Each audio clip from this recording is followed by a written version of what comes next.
I'm not going to shed any tears over what happens to Brett Favre. I'm really not, because the entitlement of this action is just too over the top for me. I actually have a concern that all of this animus that's being directed at Brett Favre over social media is going to lead to Brett Favre perhaps being treated unfairly by the criminal justice system. I believe Derek Chauvin, and I'm going to irritate people, I believe he was mistreated by the criminal justice system. I believe Derek Chauvin should have been convicted of manslaughter. I believe he acted in a negligent fashion that contributed, along with the fentanyl in George Floyd's system, that contributed to George Floyd's death. But because Derek Chauvin was caught up in a social media doo-doo storm, and there was this unfair narrative, and there's this political opportunity to make some point and offer up a scalp, the guy's basically in prison for the rest of his life. I think they convicted him of second-degree murder. I believe he was overcharged for his actions. I think Brett Favre is perhaps in similar crosshairs, that Brett Favre has done something wrong. I can't figure out, I read up on the story, I can't figure out what level of charges he should potentially face. But now there's this great political opportunity to charge Brett Favre and show everybody, look, I'm not racist. I'm not for white privilege. We threw the book at Brett Favre. And I think potentially he's going to get overcharged.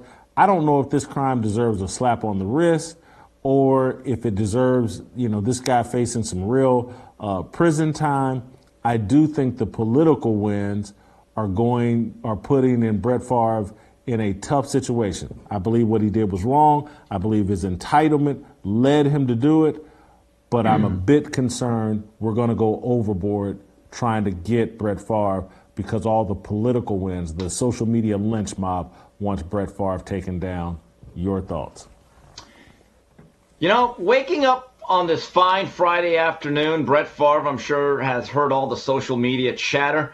I don't think he ever anticipated being compared to Derek Chauvin as he woke up today. So let me unpack what you unpacked. I understand what you're saying. In other words, both have become lightning rods, highly controversial figures in what is now a racialized issue.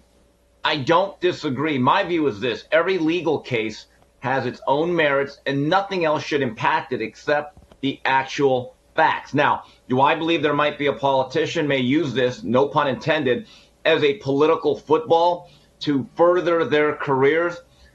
Yes, it's been done before. It'll be done again. But I want to say this about Brett Favre.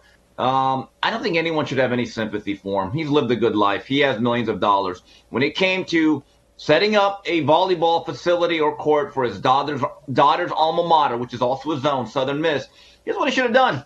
Take out your damn checkbook and put your name on it and give some money. Honestly, I keep thinking about this saying, Brett, what the hell were you thinking? He knew he was doing something wrong. Not that ignorance is ever a defense, but if you actually read some of the emails, he's saying, we're going to get away with this, right? And I'm going to look good.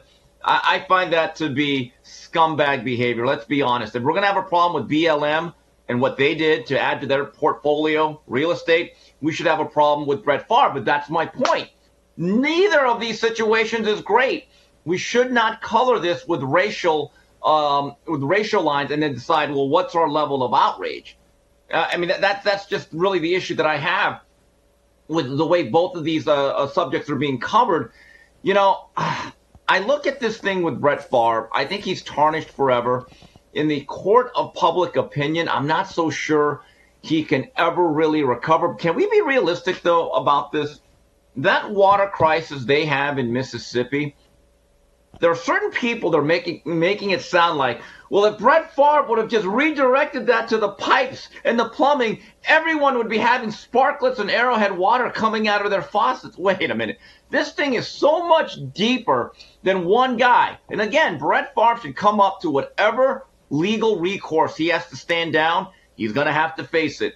But there's a whole systemic breakdown from a state level in terms of why something like this happens. So let's go through every single politician. Let's go through the political and government hierarchy and see where did this fail.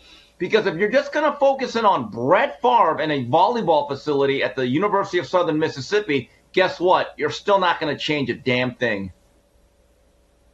I'm not going to shed any tears over what happens to Brett Favre. I'm really not, because the entitlement of this action is just too over the top for me. I agree. I write checks to Ball State. I don't have near Brett Favre's money. I'm sure he's given some money to Southern Miss, but no way he should be involved with some shady government officials trying to redirect money and get the credit and all that other stuff. It's a bad look for Brett Favre. He deserves some punishment. But this hyper focus on Brett Favre from people that aren't hyper focused on the governor of Mississippi at that time. Yes. I believe his last name is Bryant.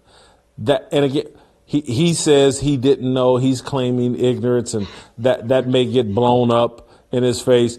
But if we really want change, let's get that governor. Although, yes, to some degree, I'm not even sure if because virtually every Illinois governor ends up in prison and nothing ever changes with the corrupt system in the state of Illinois.